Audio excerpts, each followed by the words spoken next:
Hi, everyone. Judge Andrew Napolitano here for Judging Freedom. Today is Wednesday, December 18, 2024. Colonel Douglas Macgregor joins us now. Colonel Macgregor, it's a busy time of year. We deeply appreciate you coming on the show, and thank you very much for your time. I do want to speak with you at some length on a terrific essay you have recently published at the American Conservative called America's Next War of Choice. But before we get there, some of the more pressing news. The assassination of General Kirillov in Moscow, a brazen murder on a public street right outside of the building where he was residing. Is there political or military significance to this? Yes, I think there is. Ukrainians have been after him for some time. General Kirillov was the first, even before the special military operation began, to point out the biolabs that we helped to fund and create in Ukraine. Ultimately, there were 46 of them, most of them located along Ukraine's border with Russia. And he urged the army to go immediately into these biolabs, gather whatever evidence they could, and then destroy them. So that's the first thing. At the same time, he was also instrumental in pointing the army in the direction of the Kharkov Institute, which was the one facility in Ukraine where there was serious work going on to develop nuclear weapons. Specifically, they were trying to create the equivalent of a suitcase nuclear weapon. The Russian authorities did get to the institute. They shut it down, but unfortunately, they don't know how much was rescued from destruction and whether or not the Ukrainians got something out of it. Both of those were very horrific events as far as the Russians are concerned, because they found tangible, concrete evidence that the Ukrainians in these biolabs, with our help and assistance, were trying to develop weapons that were targeted genetically against Russians. Now, how they did this is anybody's guess. I don't know. I mean, genetically, Russians and Ukrainians are not that far apart. There are differences so that they could do something like that. But how far they got, I have no idea. In addition to which, there were other indications that organs were being harvested in these places from people as young as 6 months, 8 months, and sold on the black market or utilized for experimentation. There are a lot of horrific things that came out of that discovery, but it really shocked the Russians that we and the Ukrainians would do such a thing, and it made this special military operation all that much more important. And obviously, the Ukrainians were not happy about the fact that this information was discovered. So killing him right now isn't going to make much difference in terms of the inevitable victory of the Russian state in this war. But it's a way to punish someone who got to them, if you will. What does this do in the mind of the Kremlin? Is it just, another general, or is it he was a scientist as well as a general? He devoted his life to the Russian state. This has to be avenged in a serious and profound way. Yes, this is a person who fundamentally is a national hero, and I'm sure he will be honored as such. So his loss is something that people take very seriously, particularly at the top of the political structure. But the point is, why he wasn't adequately protected is a question I can't answer. Perhaps, once again, the Russians underestimated the ability of the Ukrainians to penetrate the borders and reach targets inside Russia. I don't know, but I'm sure a lot of hard questions are being asked, and others who may be involved in similar things will now receive more state security than they've had in the past. Colonel, was the fall of President Assad a strategic defeat for the Kremlin? I think it was a strategic embarrassment and setback. My perception is that ultimately the Russians will leave Syria entirely. They'll abandon Latakia, which is a very important base for them, and they'll move elsewhere. I don't think that they want to be hostage to whatever the Turks may try to do to people in Syria. In other words, if you remain in Syria and you recognize that Syria as such no longer exists. It's disintegrated. What's the point of staying there? And I think that's being seriously considered. I think the Russians will find another port and another base elsewhere where they will be welcomed and probably more secure. Well, to your point, Colonel, the Guardian of London is reporting that Russia is moving its air defense systems out of Syria and into Libya. If that is accurate, what does that tell you? Well, it tells us that Libya will be a home that they can depend upon. They'll have a base there, which is kind of interesting when you stop and think how hard we tried to eliminate Gaddafi and then destroy the place. The place ultimately ends up being friendly to Russia. I'm sure Hillary Clinton and her gang are very unhappy about that. Remember that for the purposes of the Russians, they were simply looking for a base for ships as well as aircraft where things could be refueled, rearmed. It's kind of a stop-off point on your way down into Central Africa, where the Russians have a number of positions. But beyond that, it was not a vital strategic necessity. The Russians are not fools. They cut their losses quickly when they see no point in further investment. I wish we would. Colonel, before we go over to Iran, it is what remains of Syria, whether it's the part controlled by the Israelis, the part controlled by the Turks, or what remains under al-Jilani's control, safe for Christians? It's a mixed bag. Numbers of Christians have already been decapitated, murdered. I think we're going to see more of it. Remember, these are jihadists. These are not moderates by any stretch of the imagination. The word tolerance does not exist in their vocabulary. I think Erdogan has undoubtedly advised them to exercise some restraint. Not that Erdogan particularly cares about Christians or Jews or anybody who's not a Muslim. But long term, I see no future for Christianity in Syria, sadly. And that's a tragedy, because Syria is probably the first place where a Christian church was established, not long after the demise of Christ. So it's another tragic event, but Christians have been steadily either killed or driven out of the region for several years right now, and this is probably unavoidable. The Shiites historically, and you may be surprised by this, or viewers have protected the Christians. The Shiite militias protected Christians in Iraq from ISIS. I think similar things have gone on inside Syria. And that's not a criticism of Sunnis, because in many states there were Sunni Islamic. There was a general tolerance for Jews and Christians as well. But in this case, that's over. I think we have to assume that the jihadists will behave as they have in the past, in terrible ways. You mentioned beheadings. Has this occurred since Assad was driven out and al-Jilani took over? Yes. I mean, all of this information, a lot of this information, not all of it, you can see on Telegram. You've got to go on and watch the videos that are posted there. The jihadists themselves post many of these videos. They're very proud of the fact that they're murdering people, and especially if they're Christians or accused of being former Assad supporters, whatever.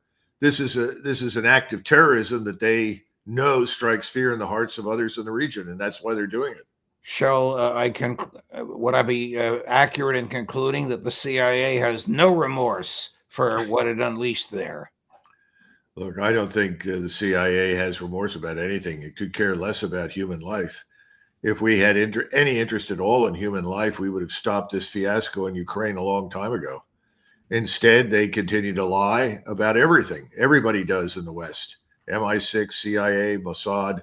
It's all the same thing. Oh, no one's dying. Oh, no, we're winning, et cetera, et cetera, et cetera. Look, you just had this Ambassador McFall tweet out that Ukraine can still win. He must be on crack. There's no chance of that happening under any circumstances. But this is typical for the regime that currently controls us. How close to the end is the Ukraine military? I don't know how much closer they can get to it than they already are. Certainly some people will put up resistance, but to do so is reaching the point of suicide. There are a few pockets left in densely wooded areas where there's some hills and rock and cover that make it harder to get at them. But for the most part, it's effectively over. And the Russians are clearly building up for and planning for some sort of major operation. I don't know if this is just to clean everything out all the way up to the Dnieper River and then to cross it into Kiev. I have no idea. But the longer this takes and the more evidence they see that we have no intention of honoring two critical conditions, which they regard as non-negotiable in Ukraine. One, it must be neutral on the model of, say, the Austrian State Treaty, which I've been writing about for years. The second is that the territories that they have annexed to Russia will be recognized as legitimate. That's Crimea plus, obviously, the oblasts in eastern Ukraine. Beyond that, they're willing to negotiate. But if you're not going to recognize the realities of those two things, then there's no point in talking. So I think the Russians are prepared for the possibility that we won't do that. We will not recognize those things, that we will insist on the impossible, putting Western troops on the ground in Ukraine, any number of things to buy us time to further enhance or build up another apparatus in Western Ukraine that will be hostile to Russia. In the meantime, Zelensky is still between a rock and a hard place. The rock of a military collapsing, the hard place of a hardcore right wing in that military, which will assassinate him if he tries to bring about an end to hostilities. I suppose so, although the hard right wing that you're talking about is well paid. That's where a lot of our cash goes. 50% of the cash and equipment obviously disappear into the black market, but the rest of it is used to pay this dying state and the military apparatus and security apparatus that surrounds him. As long as that cash flows, he'll probably hold out, certainly until he sees evidence that the Russians are coming for him. I understand that his wife's Bugatti has been driven to Western Europe to be serviced. That may indicate something. Who knows? Oh, boy. I would imagine that flow of cash will stop around noon on January 20th. What do you think? Well, we can hope. I think that the quickest way to end this war, as President Trump has argued, is number one, suspend all further military aid, period, done, out. And that will put an end to the war because without it, they can't operate for 48, 24, 18 hours. The second part of it is to get all Americans out of Ukraine, whether they are in or out of uniform, whatever their purpose is, pull them out. You do those two things, this war will end. And then the Ukrainians and the Russians can sit down. And if the other European players like Germany, Poland, Lithuania, Latvia, Estonia, Slovakia, Hungary, Romania, if they want to come in as co-signatories to whatever final agreement is reached, they can do that. That would be the easiest thing. But right now we have plans to send General Kellogg over with, I think, something that is probably not going to fly. What does he have in his briefcase or in his thoughts?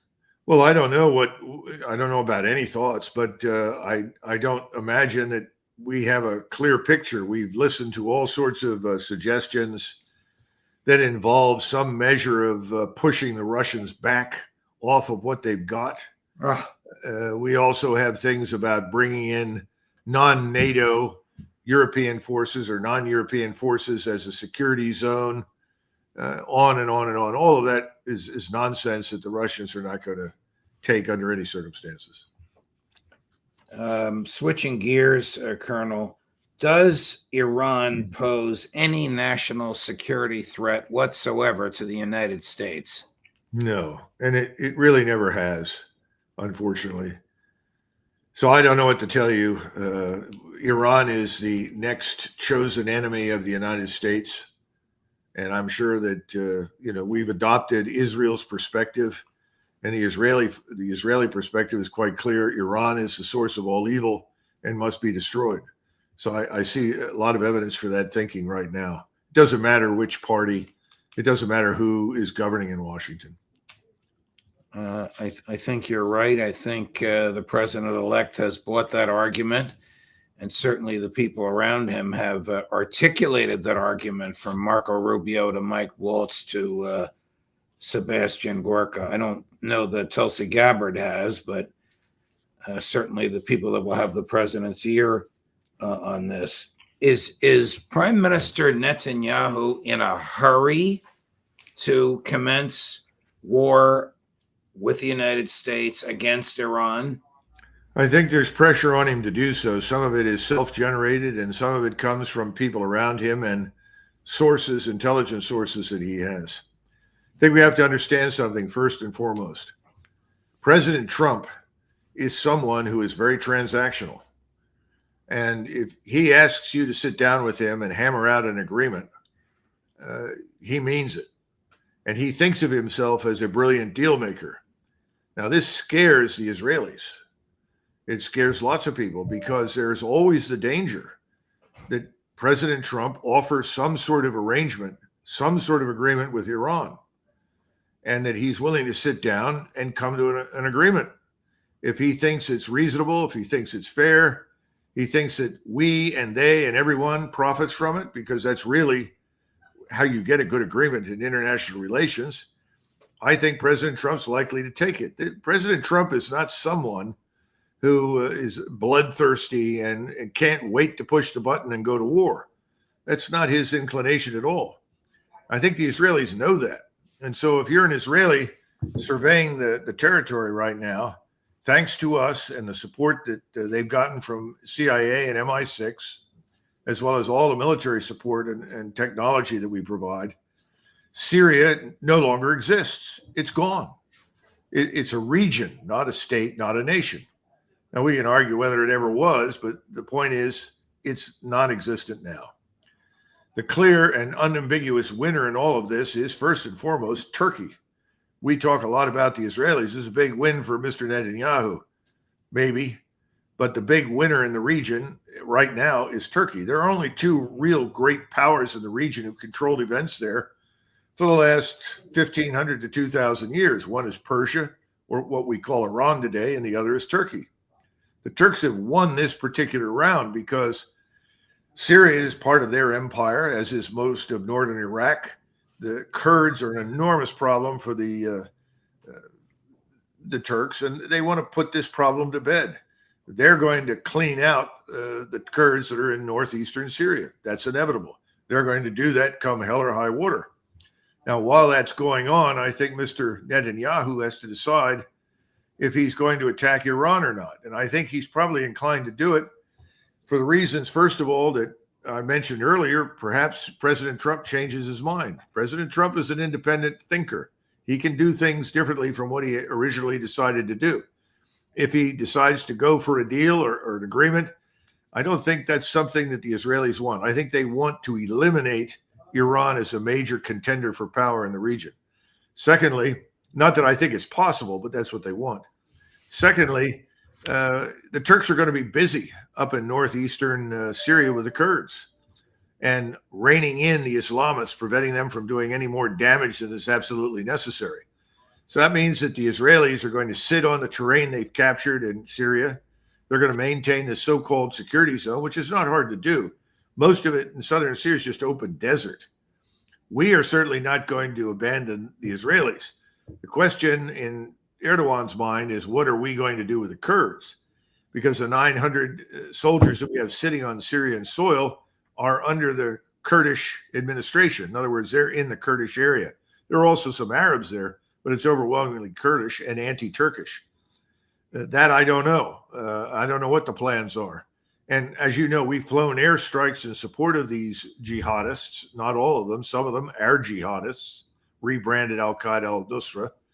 And the Israelis have done something similar, and the Turks have done it with unmanned systems, drones. So I don't know what's going to happen there, but if you're Mr. Netanyahu and you think the Turks are going to go into northeast Syria, that might be a good time to go after Iran. Now, once they go after Iran, Iran will respond. I'm surprised they've done nothing this far, but that seems to be their modus vivendi. They will respond, and as soon as they do, then Mr. Netanyahu can say to Washington, wait a minute, where are you? Aren't you going to help us? And we will. You used an interesting phrase to describe what the Israelis view, how the Israelis view Iran. You didn't call it a nuclear threat. You said they must be eliminated as a major contender for power. So when Netanyahu says we want to eliminate their nuclear capability, he really means we want to eliminate their offensive capability, whether nuclear or otherwise. Absolutely. Right now, their conventional military power as it pertains to missiles is enormous. That's bad enough. The possibility that they might build nuclear weapons and be a nuclear armed state within the next 3 weeks is an absolute nightmare for Mr. Netanyahu. And he's already extracted, I think, from President Trump the promise that we'll do everything we can to stop this. The problem is I'm not sure there's much we can do to stop it. And I do not have access to the special compartmentalized intelligence that tells us exactly where they are on plutonium and where they've built warheads and how they fitted them onto missiles. I have no idea, but the Iranians are quite capable. They have the human capital, the brain power to do it. And I think Mr. Netanyahu knows that. So again, that's more pressure.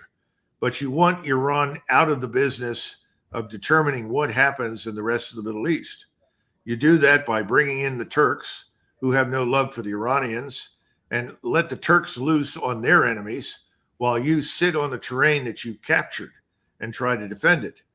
And hope that if the Iranians attack, we come in a big way, because I think the assumption is that if we'll come in and help the Israelis against Iran, when the time comes and the Turks turn on the Israelis, which I think is almost inevitable, that we too will come in and support them against the Turks. Now, all of this, in all of these discussions, I haven't mentioned Russia or China or anybody else.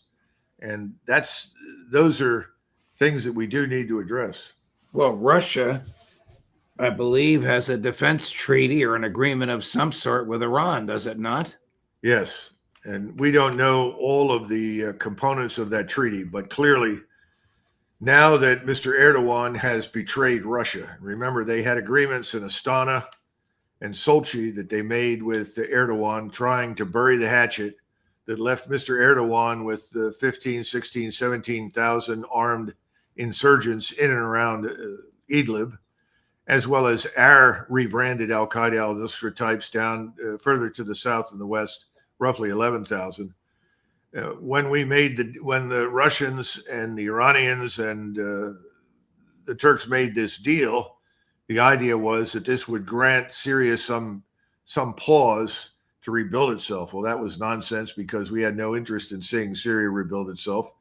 We finally wanted to rid ourselves of Assad, and that's now happened in a whole number of different and interesting ways. But that means that the Russians are out, and they're not angry or embarrassed per se as we think with what's happened, as much as they are now very, very fed up with Erdogan. And I think Mr. Erdogan now has Russia for an enemy. That doesn't mean that the Russians and the Turks will go to war, but it means that if this war breaks out with Iran, Russia will stand by Iran, and behind Russia will stand China. Stand by and stand behind. Provide defensive weaponry or attack Israel? It depends on what Israel does. Again, if the Israelis were to use a nuclear weapon of any kind launched from one of their diesel submarines in the Indian Ocean or the Mediterranean, or if their aircraft or missile force were to deliver one, I think all bets would be off at that point. And it's hard to tell what the Russians would do. But as long as the Israelis, rely exclusively on high-end conventional weaponry, then I suspect the Russians will stand by Iran, provided whatever it needs, intelligence, surveillance, reconnaissance. They will do for the Iranians effectively what we have done for the Ukrainians and the Israelis. Now, beyond that, it depends on conditions and the situation. But we should not exclude the possibility that we end up confronting the Russians directly. That can happen very easily at sea, and it can happen on land. I want to go back to your comments about President Trump and his independent thinking, with which I am in personally full agreement. At a news conference 2 days ago, he was asked about Ukraine. And in the middle of this rather brief answer, he says something you never heard out of Joe Biden, which is, we'll be talking to President Putin very soon. Chris, cut number 2. Everyone's being killed. It's the worst carnage that this world has seen since World War II. I've had pictures of fields where bodies are lying on top of bodies. Looks like the old pictures of the Civil War, where just bodies are all over. Just if you saw those pictures, you'd feel more strongly about it. It's got to stop. And we're trying to get it to stop. Well, we're gonna see. We're going to be talking. We'll be talking to President Putin, and we'll be talking to the representatives, Zelensky and representatives from Ukraine. We got to stop it. It's carnage. What about the fear at home? We'll be talking to President Putin. I wouldn't be surprised if they've spoken already, and if they haven't, if the call is made as soon after 12 noon on January 20th as possible, to say, hey, Vlad, I'm back. You and I are friends. We're going to talk. We're not going to be shooting at each other, as has been going on heretofore. Well, listen, I'm very gratified that President Trump said those things. He's right. Although this battlefield looks more like World War I than World War II. I agree with you on that, too. Because, now the space-based and terrestrial-based intelligence, surveillance, reconnaissance assets linked to strike formations on the ground have effectively paralyzed the Ukrainians, stripped away the air and missile defense, made it impossible for them to maneuver, and made it possible for the Russians to advance deliberately and slowly, but take very few casualties. I simply wish that someone would show him the pictures and the videos from Gaza. Then perhaps he would reach a similar conclusion about Gaza and why that should be stopped as well. Well, no one in his immediate staff is going to show it to him, because they're all, even unfortunately, Tulsi Gabbard, committed Zionists. Before we go, President Putin 2 days ago, Colonel, made what I thought was a very, very articulate and an accurate statement about the relationship of Russia to the West, and in particular, the United States. I'd like your thoughts on it. Chris, cut number 12. Today, the military and political situation in the world remains difficult and unstable. Bloodshed in the Middle East and high conflict potential remains in a number of other regions of the world.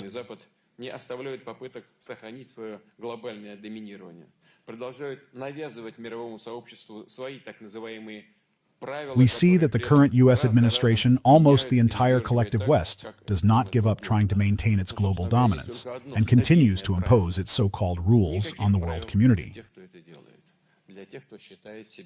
which at the same time changes over and over again, distorts facts because it is convenient for them.